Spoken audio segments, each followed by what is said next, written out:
Bienvenidos. En esta ocasión vamos a tratar el tema de antivirales, específicamente los fármacos para tratar dos tipos de infecciones virales. Vamos a ver fármacos para tratar infecciones por herpes y por virus de influenza. Bien, los virus son pequeños agentes infecciosos, miden aproximadamente entre 20 y 30 nanómetros. Estos requieren una célula hospedera para reproducirse. Es decir, usan los mecanismos celulares para producir sus propias proteínas y replicarse. Vamos a explicar esto un poquito más a detalle más adelante.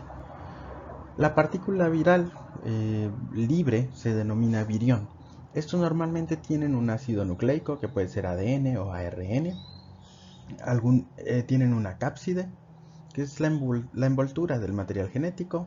Algunos de ellos tienen una envoltura externa y por lo general tienen otras proteínas, que son enzimas, glucoproteínas antigénicas. Estas proteínas, otras proteínas, estas enzimas o glucoproteínas, les ayudan en parte a unirse a ciertos receptores de la célula que van a infectar. Y una vez que están adentro, algunas de ellas se encargan de sintetizar nuevo material genético, entre otras funciones. En esta diapositiva podemos ver algunos ejemplos de estructuras de virus. Por ejemplo, el lado izquierdo está un bacteriófago. Ese es un tipo de virus que tiene ciertas funciones. Se encargan de infectar por lo general a células bacterianas. Y del lado derecho está, por ejemplo, un virus envuelto, que es el virus de influenza. Vamos a ver más adelante cuáles son las funciones de cada una de esas proteínas que se marcan ahí cuando entremos al tema de influenza. Los virus tienen una especie de ciclo vital, ya que debido a que no tienen organelos, estas requieren apoderarse de la maquinaria metabólica de una célula hospedera. Tienen que hacer varios pasos. Habíamos visto un poco de esto cuando veíamos terapia génica. Bien, ¿qué tiene que pasar para que un virus ocasione una infección? Uno, tiene que entrar, el primer paso es una interacción de proteínas virales con receptores de la célula, es decir, tiene que unirse a algún receptor en la célula que va a infectar. Una vez que esto pasa, el complejo receptor virus se internaliza, es decir, el virus entra a la célula. En, Aquí puede haber algunos pasos intermedios entre estos, como vamos a ver un poquito más adelante en el caso del virus de influenza. Pero por lo general hay una liberación de ese ácido, del ácido nucleico viral. Este ácido nucleico viral tiene que viajar al núcleo o ser transportado al núcleo.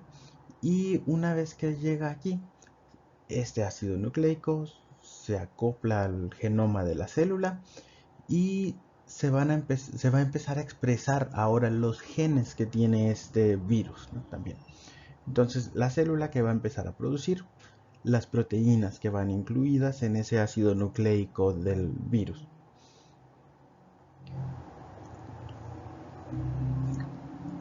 Y bien, una vez que se forman estas proteínas, se va a sintetizar también un nuevo ácido nucleico del virus.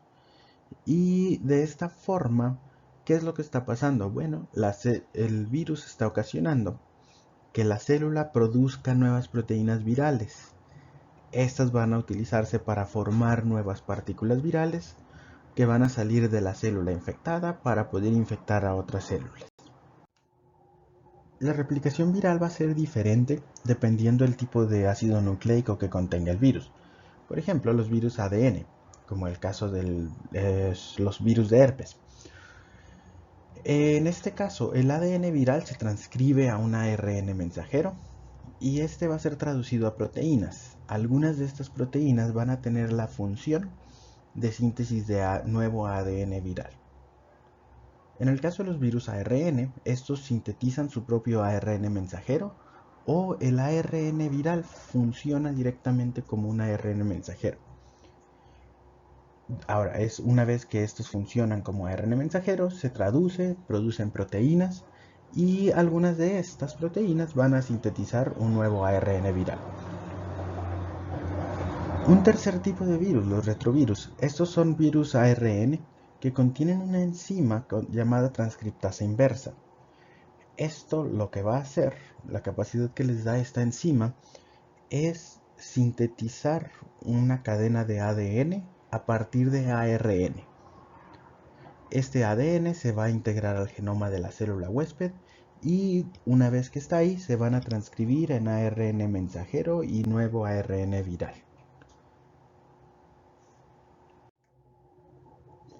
Como ejemplos de infecciones virales tenemos las dos que vamos a ver en esta clase: herpes, influenza. Tenemos también el resfriado común, las infecciones respiratorias altas, infecciones digestivas. Tenemos hepatitis virales, la infección por VIH o SIDA y el citomegalovirus.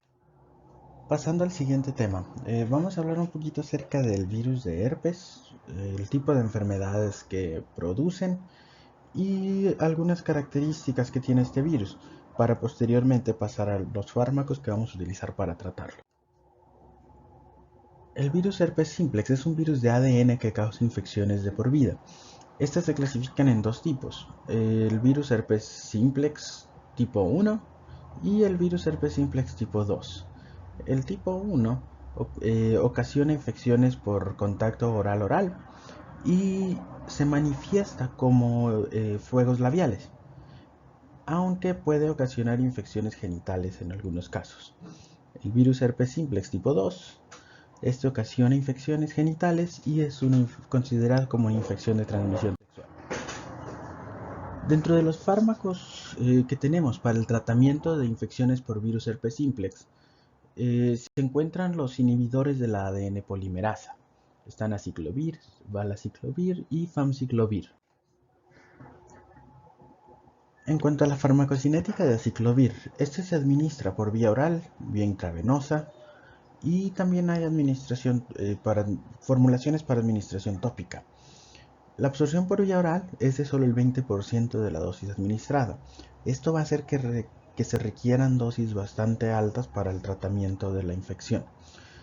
Distribuye ampliamente y, como característica importante, alcanza concentraciones terapéuticas en líquido cefalorraquídeo. Su eliminación es por vía renal. Y en el caso de valaciclovir, ese es un profármaco de aciclovir que tiene una biodisponibilidad por vía oral 5 veces mayor. ¿De qué nos va a servir esto? Bueno, si decimos que aciclovir requiere dosis más altas, valaciclovir va a tener esa ventaja. Lo pueden administrar como valaciclovir. El organismo al que lo administres lo va a metabolizar a aciclovir y nos va a permitir utilizar dosis más bajas. Pasando al mecanismo de acción de aciclovir, aciclovir actúa como un análogo de guanosina. Ahora, ya habíamos visto esta imagen en alguna otra clase. Veíamos que tenemos en la imagen de oxiguanosina y tenemos aciclovir. Tienen cierta parte en la estructura que se parece entre ellos. Esta región es bastante parecida en ambas moléculas. Ahora, ¿qué va a pasar con aciclovir cuando lo administremos? Bueno, aciclovir, para poder ser activo, necesita primero fosforilarse 3 veces, de hecho. Tenemos la molécula de aciclovir. Primero va a ser una enzima que lo va a fosforilar, lo va a convertir en monofosfato de aciclovir. Otra sinasa lo va a convertir en difosfato de aciclovir y otra vez va a sufrir una tercera fosforilación hasta convertirse en trifosfato de aciclovir. Esto es bastante importante. Una vez que se convierte en trifosfato de aciclovir, ¿qué es lo que va a pasar? Bueno, hay una enzima que se llama polimerasa de ADN. Esta polimerasa de ADN, si recuerdan sus clases de biología molecular, se encarga de sintetizar nuevas cadenas de ADN. Ahora, ¿qué va a pasar? Bueno, ¿se acuerdan que aciclovir tenía cierta similitud estructural con la guanosina? Bueno, lo que va a pasar es que esta polimerasa de ADN viral, si hay altas concentraciones de aciclovir a la hora de hacer la síntesis de ADN, no lo va a poder distinguir entre una guanosina y una aciclovir. ¿Qué es lo que va a pasar? Bueno, mientras está haciendo la síntesis de ADN, va a agregar el aciclovir a la cadena en vez de una guanosina. Ahora, aquí no va a tener problemas. Pero ¿qué va a pasar cuando quiera poner la siguiente base nitrogenada? Ninguna base nitrogenada se va a poder acoplar al aciclovir. Entonces, ¿qué pasa con esta cadena? Se queda incompleta, tiene errores, y de esta manera, como un mecanismo de defensa, la polimerasa de ADN va a dejar de sintetizar, es decir, va a parar. De esta manera evitamos que se produzca una cadena completa de ADN viral. Si no tenemos ese ADN viral, el virus no se puede replicar. Entonces, de esta manera es como este aciclovir va a evitar que se produzca nuevo ADN viral. Y si no hay ADN viral, pues el virus no se puede replicar. Los efectos adversos de aciclovir principalmente se van a presentar cuando las administraciones son sistémicas. Tenemos, por ejemplo, la inflamación local, cuando se administra por vía intravenosa, alteraciones en la función renal también al administrarse por vía intravenosa. Esto se va a evitar haciendo una infusión lenta. Se pueden presentar náuseas y cefalea. Estos no se van a presentar en el caso de la administración tópica. Tenemos otros tipos de inhibidores de la polimerasa de ADN. Dentro de lo que difieren en comparación de aciclovir es en el tipo de nucleótido del que son análogos. Si recordamos, aciclovir es un análogo o es parecido a guanosina. En el caso de famciclovir y ganciclovir van a ser análogos de otra base nitrogenada, de otro nucleótido, que es la guanina. El siguiente tema que vamos a tratar en esta clase es el de influenza. El virus de influenza es un virus de ARN. Este causa una enfermedad respiratoria aguda que se caracteriza por fiebre, dolor de cabeza, fatiga, dolor de garganta, tos no productiva y rinorrea. La sintomatología es similar al resfriado común, pero mucho más intensa. Es decir, normalmente un resfriado común puede llegar a ser molesto, pero a diferencia del resfriado, la influenza, una infección por influenza, puede ser incapacitante.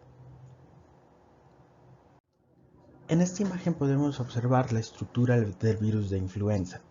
Es un virus de ARN,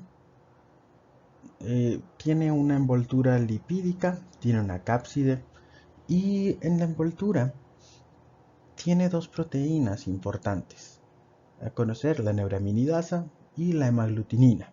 Vamos a ver un poco más adelante qué funciones tienen estas dos proteínas y por qué algunos fármacos pueden usarse para inhibirlas. En esta diapositiva podemos ver el ciclo de replicación del virus de influenza A. Bien. Todo comienza con la partícula viral, se une a la célula que va a ser infectada mediante la hemaglutinina. Aquí está la unión de la hemaglutinina a un receptor. Una vez que se da esta unión, mediante endocitosis, la partícula viral es introducida a la célula. De aquí tiene que pasar algo que se llama la liberación. ¿Qué pasa? Bien, este endosoma tiene que ser destruido, o por lo menos la capa externa del endosoma tiene que ser destruida para liberar el virus o para liberar el material genético del virus. Esto lo va a hacer mediante una proteína que se llama M2. Es una proteína viral, es un canal de hidrogeniones. ¿Qué pasa con esto? Bueno, esa proteína permite que al endosoma entren muchos hidrogeniones, se acidifique y esto hace que se pueda liberar el material genético de la partícula viral. Bien, este material genético va a ser desdoblado y de aquí van a pasar dos cosas con él. Se va a dar la replicación, es decir, formar nuevas partículas o un nuevo material genético, un nuevo ARN. Ese material genético puede ser, y la otra es la transcripción, es decir, el material genético ir hacia los ribosomas y hacer que se produzcan proteínas virales. Aquí, con el material genético pasan unas cosas, ¿ok? Ese es empacado, se forma un núcleo de ARN y las proteínas virales van a ser enviadas hacia la membrana a través del aparato de Golgi una vez que maduran y se van formando nuevas proteínas virales. ¿Qué pasa aquí? Bien, el material genético se acopla a la membrana, se hace un exosoma y se libera una partícula viral. En este proceso se requiere la otra proteína viral que hablábamos hace rato, la neuraminidasa. Como vieron, la hemaglutinina se utilizó aquí arriba, al entrar a la célula, neuraminidasa se va a utilizar de este lado. Hay dos grupos de fármacos que pueden ser utilizados para el tratamiento de las infecciones por virus de influenza. Los más importantes, los inhibidores de la neuraminidasa. Y el segundo grupo, que actualmente se encuentra en desuso, por lo menos para el tratamiento de infecciones por influenza, que son los inhibidores del desmantelamiento de la cubierta vírica. El primer grupo de fármacos, los inhibidores de neuraminidasa. Ejemplos de ellos son zanamivir y oseltamivir. Oseltamivir tal vez habrán escuchado hablar. Es el Tamiflu que se utiliza cada año para tratar infecciones por influenza. Bien, estos, como lo dice su nombre, inhiben a la neuraminidasa viral. Y si recuerdan, esta es una enzima necesaria para la replicación viral, que se encontraba al final del ciclo. Esa neuraminidasa es indispensable para la liberación de las partículas virales de reciente síntesis. Si no se encuentra la neuraminidasa, el virus que se acaba de formar va a permanecer fijo a una molécula que se llama ácido siálico que se encuentra en la membrana. Ahora, si el virus nuevo que se acaba de sintetizar se quedó pegado a la membrana, pues no va a poder ir a infectar otra célula. De esta manera, permitimos o evitamos que se disemine, ¿no? Que se dé la replicación viral. Muy bien, volviendo a esta diapositiva del ciclo de replicación del virus de influenza. En este punto es donde se requiere la neuraminidasa. Lo que va a pasar si la inhibimos es que se va a formar la partícula viral. No vamos a inhibir nada de esto, no vamos a inhibir transcripción, no vamos a inhibir formación de nuevo ARN viral, pero vamos a inhibir esta liberación. ¿Qué va a pasar? Bueno, si inhibimos neuraminidasa se forma la partícula viral, pero no se puede desprender. De esa manera no infecta otras células. ¿Qué va a pasar con esta célula que ya está infectada? Va a llegar el sistema inmune, la va a matar, la va a destruir y de esa manera se va a parar la infección en esta célula. Y como este virus que infectó esta célula ya no se pudo seguir replicando, pues de esa manera permitimos que el sistema inmune elimine más fácilmente a esas partículas virales. Hablando de farmacocinética de oseltamivir, oseltamivir tiene una biodisponibilidad por vía oral de 75%, su metabolismo es hepático a un derivado carboxilado, la unión a proteínas plasmáticas es moderada, es un 42%, y su eliminación es por vía urinaria. Zanamivir, a diferencia de oseltamivir, tiene una biodisponibilidad por vía oral mala, entonces se tendría que utilizar por vía intravenosa. Los efectos adversos de estos fármacos son síntomas digestivos principalmente, náuseas, vómitos, dispepsia y diarrea. Ahora, ya para terminar, los inhibidores del desmantelamiento de la cubierta vírica. Los fármacos de este grupo son amantadina y rimantadina. Tal vez habrán escuchado de amantadina. Se utiliza, en la actualidad se utiliza en antigripales. Rosel, tal vez habrán escuchado hablar de él. Es un medicamento que tiene una combinación de fármacos. Tiene paracetamol, tiene un antihistamínico de primera generación y tiene amantadina. Eh, el mecanismo de acción de este tipo de fármacos consiste en el bloqueo de los canales iónicos M2. ¿Se acuerdan los que les comentaba hace rato que se requieren para la liberación del ácido nucleico del virus en cuanto entra a la célula? Bueno, estos se encargan de inhibirlo. Entonces, ¿qué pasa? Bien, el endosoma no se acidifica, no se puede liberar el virus, se queda en el endosoma. De esta manera, pues no puede liberarse, no puede infectar a la célula. Bien, actualmente no se utilizan como tratamiento de influenza, se utilizan en el tratamiento del resfriado común y de hecho no son muy efectivos tampoco. Tienen la desventaja de que se tienen que administrar en cuanto inicia la infección, es decir, cuando se empiezan a presentar los primeros síntomas. Tienen que administrarse cada 6 horas, es un tratamiento incómodo y cuando funcionan, lo único que se logra es que la infección o el resfriado dure 1 o 2 días menos. Entonces es un tratamiento que la verdad no vale la pena, ¿no? El, el efecto que vamos a observar no va a ser mucho. En el caso de los inhibidores del desmantelamiento como amantadina, lo que van a evitar es este paso, el desmantelamiento de la cubierta vírica. No van a evitar que el virus entre, pero si evitamos este paso, la ARN del virus no se va a liberar y no se van a poder llevar a cabo el resto de los pasos.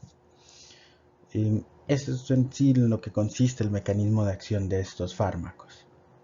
Es relativamente más sencillo. ¿Cómo van a lograr esto?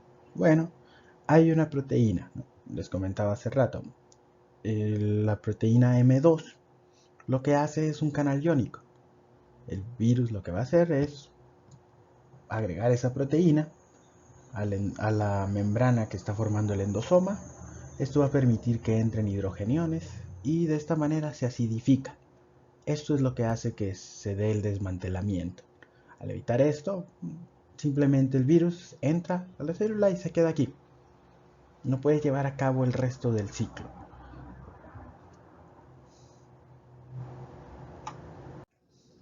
Sus efectos adversos son relativamente infrecuentes, puede presentar mareo e insomnio.